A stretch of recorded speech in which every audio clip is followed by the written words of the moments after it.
को सुंदर वस्त्र नहीं लंगोट बांध कर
तो जैसा कि मास्टर ने शर्त रखी थी पिता रामजी राव सतपाल से कि तुम्हारे बच्चे स्कूल तो आएंगे लेकिन ये कक्षा में नहीं बैठेंगे, ये बाहर बैठेंगे।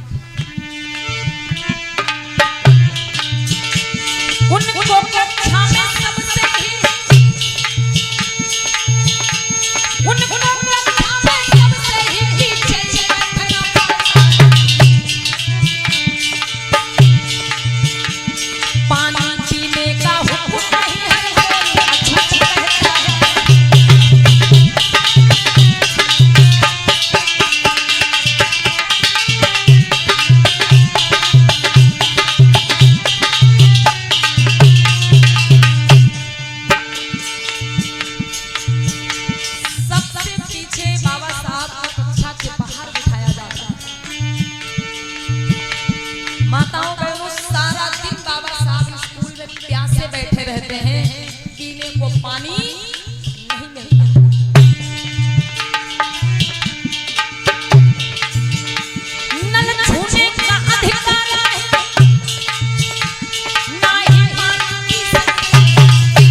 पढ़ने के लिए जाने लगे माताओं बहनों तो कितनी कठिनाइयों का सामना करना पड़ता है।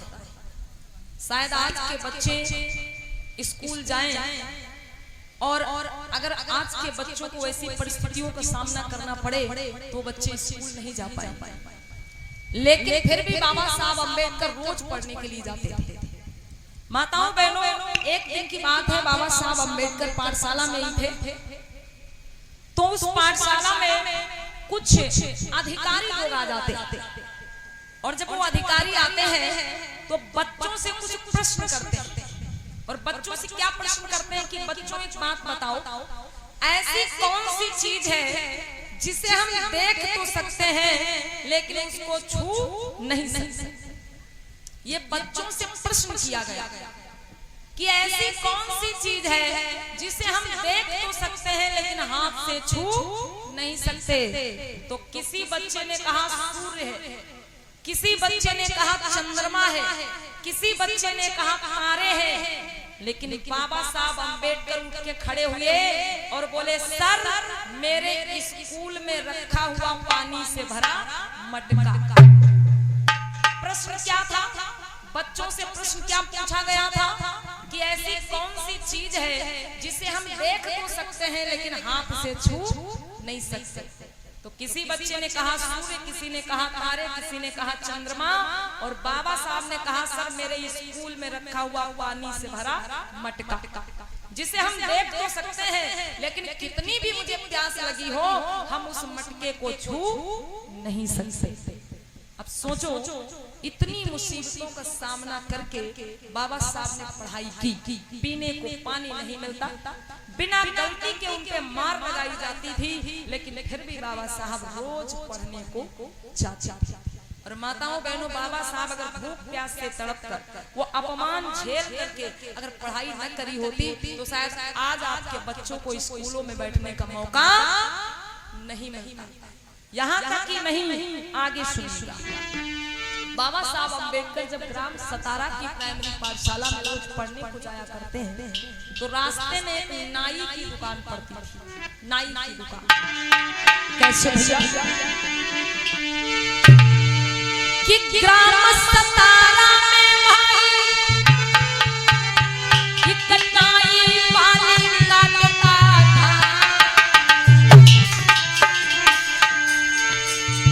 हो उस ग्राम सतारा में भाई एक नाई पाली काटता था। ओ हर कोई जाता पास भ्रात फिर अपने बाल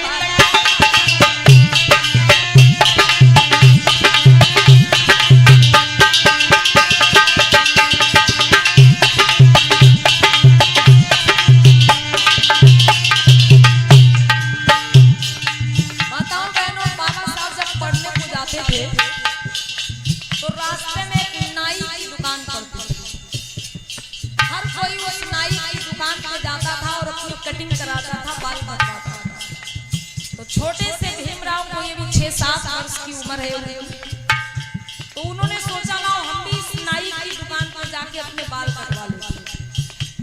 अब जैसे ही बाबा साहब उस नाई की दुकान पे पहुंचे, देखिए मेरे भैया, कुछ इस कदर से इस देश में छुआछूत का भूत सवार कि कोई नाई भी आपके बाल नहीं काट सकता।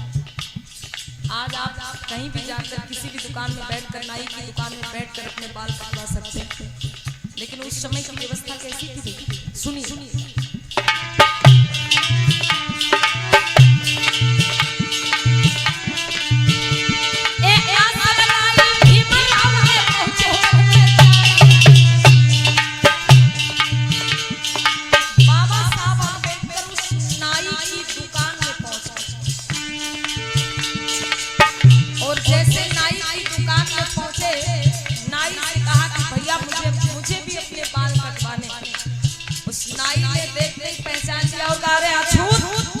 अरे शूद्र बालक तू यहाँ से कैसे आ गया, निकल जा यहाँ से।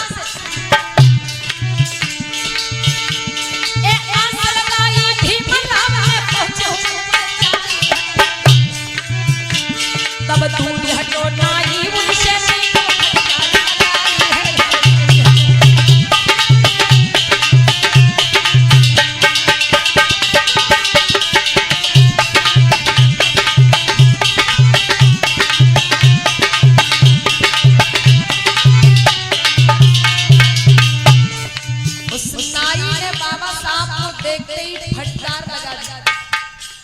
और बोला कि अरे अछूत तू यहाँ कैसे आ गया, इस दुकान से निकल जा, यहाँ तेरे बाल नहीं काटे जाएंगे। तू अछूत है तेरी कैसे हिम्मत किसने कहा, इस नाई। तू अछूत है तेरी कैसे हिम्मत चढ़ आयो दुकान पे मेरी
बाबा साहब की दो बड़ी बहनें थी, तुलसा और मंजुला। जैसे तुलसा बहन ने अपने भैया को रोते हुए देखा तो गोद में उठा लिया और बोली, भैया क्यों रो रहे हो? बाबा साहब ने रोते हुए अपनी बहन से कहा कि दीदी, उस नाई की दुकान पे हर कोई जाके अपने बाल कटवाता है, लेकिन जब मैं नाई की दुकान पे गया तो उस नाई ने मुझे धक्का मार के दुकान के बाहर क्यों निकाल दिया? आखिर ऐसा क्यों? तो बाबा साहब की बड़ी बहन ने कहा, कोई बात नहीं भैया, अब तुम दोबारा वहाँ पे नहीं जाना। और उनकी बहन ने अपने हाथों से बाबा साहब के बाल काटने का काम किया। ये परिस्थितियां रही। और बाबा साहब जब प्राइमरी पाठशाला में पढ़ते रहे तब तक तो भयंकर उनका रोज अपमान होता था उस पाठशाला में। लेकिन बाबा साहब जब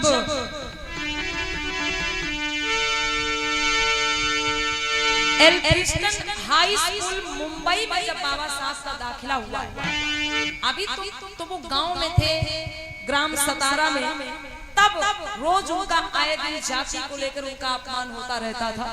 लेकिन जब वो मुंबई को पढ़ने के लिए गए, एल्फिंस्टन हाई स्कूल में जब उनका दाखिला हुआ है मुंबई में, तो माताओं बहनों वहां पर क्या होता है कि हाई स्कूल में मुंबई में जब लोहेगा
तो बाबा साहब जब उस स्कूल में पढ़ने के लिए जाते हैं तो एक दिन का जिक्र है कि उस स्कूल के मास्टर ने बोर्ड पर एक सवाल हल करने के लिए बाबा साहब को बोर्ड के पास बुलाया। और जैसे ही बाबा साहब खड़े हुए, उनको बोर्ड के पास मास्टर के द्वारा बुलाया गया। और जैसे ही खड़े हुए तो स्कूल के जो क्लास के जो बच्चे थे वो जोर जोर से चिल्लाने लगे, बोले रुक जाओ। किससे कहा? बाबा साहब से। क्यों कहा? क्योंकि जो वो बोर्ड था, उस बोर्ड के पीछे क्लास के बच्चों के टिफिन रखे हुए थे जिसमें उनका भोजन रखा हुआ था। और जैसे ही बाबा साहब खड़े हुए बोर्ड के पास जाने के लिए, वो बच्चे चिल्लाने लगे कि रुक जाओ अम्बेडकर, आगे मत जाना। अब बाबा साहब उसी जगह पे खड़े हुए। अब वो सभी बच्चे जाकर के उस बोर्ड के पास जो उनके टिफिन रखे हुए थे, वो सभी बच्चों ने अपना अपना खाना वहां से उठा लिया। और तब जाकर के बाबा साहब उस बोर्ड के पास जाते हैं और वो सवाल हल कर। तो गांव से निकलकर जब वो बंबई पहुंचे, वहां पर भी छुआछूत का जो भूत था वो हटा नहीं। आए दिन बाबा साहब को अपमान झेलना पड़ता है, अपमान सहना पड़ता है। ऐसा ही नहीं मेरे भाइयों, माताओं, बहनों, एक दिन की बात है, बाबा साहब अम्बेडकर के पिताजी गोरे गांव में नौकरी किया करते थे। एक गांव था गोरे गांव, जहां पर बाबा साहब के पिता रामजी राव सतपाल नौकरी किया करते थे। और कई महीनों से उन्हें छुट्टी नहीं मिल पाई थी, वो घर नहीं आ पाए थे। तो बाबा साहब के पिताजी ने क्या किया, एक चिट्ठी भेजी। कहाँ? अपने बच्चों के पास, अपने घर चिट्ठी भेजी है। और बाबा साहब के पिताजी ने उस चिट्ठी में लिखा अपने बच्चों के लिए, मतलब भीमराव और उनसे बड़े भाई थे आनंद राव, उनके लिए लिखा कि बेटा तुम लोग गोरे गांव चले आओ और हमसे मुलाकात कर जाओ। छुट्टी ना मिल पाने के कारण हम घर नहीं पहुंच सकते। अभी कुछ दिनों तक हमें छुट्टी और नहीं मिलेगी, इसलिए बच्चों तुम लोग चले आओ, हमसे मिल जाओ। तो जब बाबा साहब अंबेडकर को उनके बड़े भाई आनंद राव को चिट्ठी मिली तो बहुत खुश हुए। अब वो पिताजी से मिलने जाने के लिए तैयारी बनाने लगे।